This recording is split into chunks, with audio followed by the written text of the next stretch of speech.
കാരുണ്യത്തിന് ആരാധനയും സ്തുതിയും പുകഴ്ചയും ഉണ്ടായിരിക്കട്ടെ. അപ്പോൾ എന്നിട്ട് ഡോക്ടറെ അടുത്ത് ചെല്ലും. അപ്പോൾ ഡോക്ടർ ചോദിച്ചും ഓപ്പറേഷൻ എല്ലാം റെഡി ആയിട്ടല്ലേ വന്നിരിക്കണത്.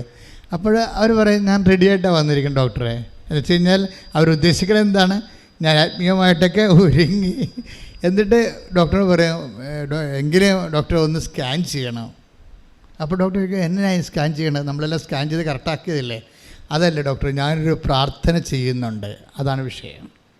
ഇത്രയും വിശ്വസിക്കാൻ കഴിയണം. ഞാനൊരു പ്രാർത്ഥന ചെയ്യുന്നുണ്ട്, അപ്പോൾ ദൈവം എന്നെ സുഖപ്പെടുത്തിയിട്ടുണ്ടെന്ന് എൻ്റെ മനസ്സ് പറയുന്നുണ്ട്. അപ്പം സ്കാൻ ചെയ്യുമ്പോൾ ഡോക്ടറിനത് മനസ്സിലാകും. അതുപോലെ ഡോക്ടർ അവരെ വിശ്വസിക്കും. സ്കാൻ ചെയ്ത് നോക്കിയപ്പോഴേ ഈ പറഞ്ഞ സിസ്റ്റ് കാണാനില്ല. ശ്രദ്ധിക്കട്ടെ.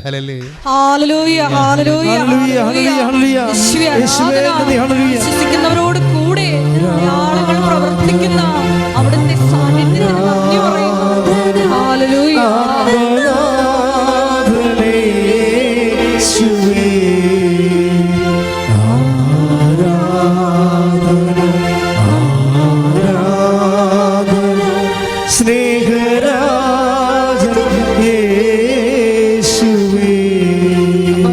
ഡോക്ടർ കുടൽ ചുരുങ്ങുമ്പോഴാണല്ലോ ഇതുപോലെ കോൺസ്റ്റിപ്പേഷനൊക്കെ ഉണ്ടാകുന്നത്. അപ്പം അത് ഇനിയും അതുപോലെ അകത്ത് സിസ്റ്റം, മാംസം, PCOD അങ്ങനെ പല വിഷയങ്ങളൊക്കെ ഉണ്ടാകുമ്പോഴുണ്ട്. അപ്പം ഇതൊക്കെയാണ് സിസ്റ്റർ എന്തൊക്കെ സ്കാനിൽ എന്തൊക്കെ കണ്ടിട്ടാണ് ഓപ്പറേഷൻ ചെയ്യണമെന്ന് പറഞ്ഞത്. പക്ഷേ ഇപ്പോൾ ഇവർക്കറിയാം ആ ഉടമ്പടി തൈലം ഇവർ കൃത്യമായിട്ട് വയറ്റിൽ അപ്ലൈ ചെയ്യും, വിശ്വാസപ്രമാണം ചൊല്ലിയൊക്കെ. അപ്പോൾ വയറ്റിൽ നിന്നുള്ള എല്ലാ കെട്ടിക്കിടക്കണ മലവും മൂത്രമൊക്കെ പുറത്തു പോകും. അതങ്ങനെ രക്ഷപ്പെടണത്. അതുകൊണ്ടാണ് ഇവർ ഇത്രയും കൃത്യമായിട്ട് പറയാൻ കാരണം. എൻ്റെ മക്കളെ, വിഷയം എന്ന് പറയുന്നത്, എനിക്ക് നിങ്ങളെ ഒത്തിരി പേര് ഉടമ്പടി ചെയ്യുമ്പോൾ എനിക്ക് ഉത്കണ്ഠയാണ് വരണത്. എനിക്ക് സന്തോഷത്തെക്കാൾ ഒരു ഉത്കണ്ഠയാണ് വരുന്നത്. എന്നുവെച്ചാൽ ഇതൊക്കെ അറിഞ്ഞുകൊണ്ടാണ് ഇതൊക്കെ ചെയ്യണത്.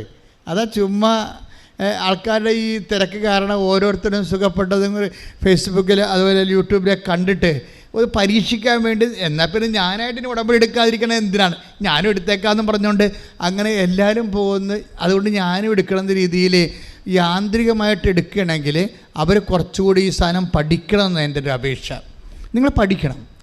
2 തരത്തിൽ നമുക്ക് പഠിക്കാൻ പറ്റും. സാക്ഷ്യം കേട്ടാൽ പഠിക്കാൻ പറ്റും. പിന്നെ എന്ത് പഠിക്കാൻ പറ്റും? പിന്നെ സാക്ഷ്യം കേട്ടാൽ പഠിക്കാൻ പറ്റും. പിന്നെ ഉടമ്പടി ധ്യാനം കേൾക്കുമ്പോൾ പഠിക്കാൻ പറ്റും. പവന്മാറ്റ 24 ക്യാരറ്റിൻ്റെ സാക്ഷ്യങ്ങളുണ്ട്. ഈ അമിന സാക്ഷ്യങ്ങളൊക്കെ ഒരു 20-22 ക്യാരറ്റൊക്കെയാണത് സാക്ഷ്യം. പക്ഷേ 24ൻ്റെ തനി തങ്കം പിടിച്ച സാക്ഷ്യങ്ങളുണ്ട്. എന്താ കാര്യം? അത് ഈ ആഴ്ചയിൽ വന്ന സാക്ഷ്യങ്ങൾ വന്ന് സാക്ഷ്യം തനി തങ്കം മാറ്റാൻ. അതുവെച്ചാൽ അഗസ്റ്റിൻ്റെ സാക്ഷ്യമാണ്, വയനാട് നിന്ന്. അത് സാക്ഷ്യം കണ്ട ഈ മനുഷ്യന് ഉടമ്പടി എടുത്ത് ഒരു 3 ദിവസം കഴിഞ്ഞപ്പോൾ തന്നെ ഈ മനുഷ്യന് അറസ്റ്റിലായി, ജയിലിലായി അയാൾ. അപ്പോൾ നോക്കിയാൽ ഉടമ്പടി എടുക്കണത് എന്തിനാണ്? എല്ലാത്തിനും രക്ഷപ്പെടാനല്ല നമ്മൾ ഉടമ്പടി എടുക്കണത്. പക്ഷേ ഉടമ്പടി എടുക്കുക ഈ മനുഷ്യൻ, പോലീസ് വന്ന് ഇയാളെ ആരോ കൊടുത്ത കേസിൽ ഇയാളെ അറസ്റ്റ് ചെയ്തിട്ട് ജാമ്യം പോലും കിട്ടാത്ത അറസ്റ്റാണ്. അയാൾ ജയിലിലാവുമ്പോൾ ഈ അഗസ്റ്റിൻ ചെയ്യണ കാര്യങ്ങളുണ്ട്. അതാണ് നമ്മൾ തനി തങ്കം എന്ന് പറയുന്നത്. ഇപ്പം നമ്മൾ പ്രതീക്ഷയുടെ ഉടമ്പടിയുടെ റേഞ്ച് ഇപ്പം നമുക്ക് കറക്റ്റ് കാൽക്കുലേഷൻ ചെയ്യാൻ പറ്റണില്ല. കാര്യം സാക്ഷ്യങ്ങളുടെ നിലവാരം അങ്ങനെ പോകണം. അഗസ്റ്റിന് എന്നിട്ട് എന്താ ചെയ്യണമെന്ന് വെച്ചാൽ, ഇയാളെ അറസ്റ്റ് ചെയ്ത് കൊണ്ടുപോകുമ്പോൾ 3 സാധനം ഇയാളെ കൂടെ കൊണ്ടുപോകും ജയിലിൽ. എന്തൊക്കെയാണ്? ഉടമ്പടി കാശ് രൂപ, പിന്നെ എന്താണ് ഉടമ്പടി ബുക്ക്, പ്രാർത്ഥനാ ബുക്ക്, പിന്നെ എന്താണ് ഉടമ്പടി പത്രം. ഈ 3 കൊണ്ടാണ് ജയിലിൽ പോണത്. ഈ ജയിലിൽ പോകുമ്പോൾ സൂപ്രണ്ട് അവിടെ പിടിച്ചു വെക്കും. ഈ ഇതൊന്നും ജയിലിൽ കയറ്റാൻ പറ്റത്തില്ല, പത്തിയാണല്ലേ. അവസാനം ഇവിടം വരെ എത്തിയല്ല, അയാളെ കളിയാക്കും. നിങ്ങളുടെ പത്തി കൂടുതലാണല്ലേ, അങ്ങനെ ഇവിടെ എത്തിയെന്ന് വിളിച്ചു കളിയാക്കും. പത്തിക്കാരന് അവസാനം ജയിലിലാണല്ലോ എത്തിയിരിക്കണത്. പക്ഷേ അതൊന്നുമില്ല സാറേ, ഞാനിവിടെ നിന്ന് പോകുമെന്ന് പറയും. അത് വേറെ ലെവലാണ്. കാര്യം അഗസ്റ്റിന് ഉള്ളിൽ പരിശുദ്ധാത്മ പറയുന്നുണ്ട്. അതാണ് പ്രശ്നം. നമുക്ക് അതായത് നമ്മൾ ഉടമ്പടി എടുക്കുമ്പോൾ ദൈവമായിട്ട് നമ്മൾ നല്ല ഓക്കെയാണ്, സിൻസിയർ ആണെങ്കിൽ പരിശുദ്ധാത്മാവും നമ്മുടെ ഉള്ളിൽ നിന്ന് നമുക്ക് കമ്മ്യൂണിക്കേഷൻ എല്ലാ കമ്മ്യൂണിക്കേഷൻ നഷ്ടപ്പെട്ടാലും, ഇപ്പം മണിപ്പൂരൊക്കെ ഇത്രയും വലിയ വംശഹത്യ നടക്കുമ്പോഴും അവിടെ എന്തുകൊണ്ടാണ് ഒത്തിരി പേര് സർവൈവ് ചെയ്യുന്നത്? ഇപ്പോഴും അവർ ആ കുഞ്ഞുങ്ങളെ ഒരു ഹല്ലേലൂയ പാടി പാടുന്നില്ലേ? 144 ശവപ്പെട്ടിയാണ് നിരത്തി വെച്ചിരിക്കുന്നത് മണിപ്പൂരിലെ.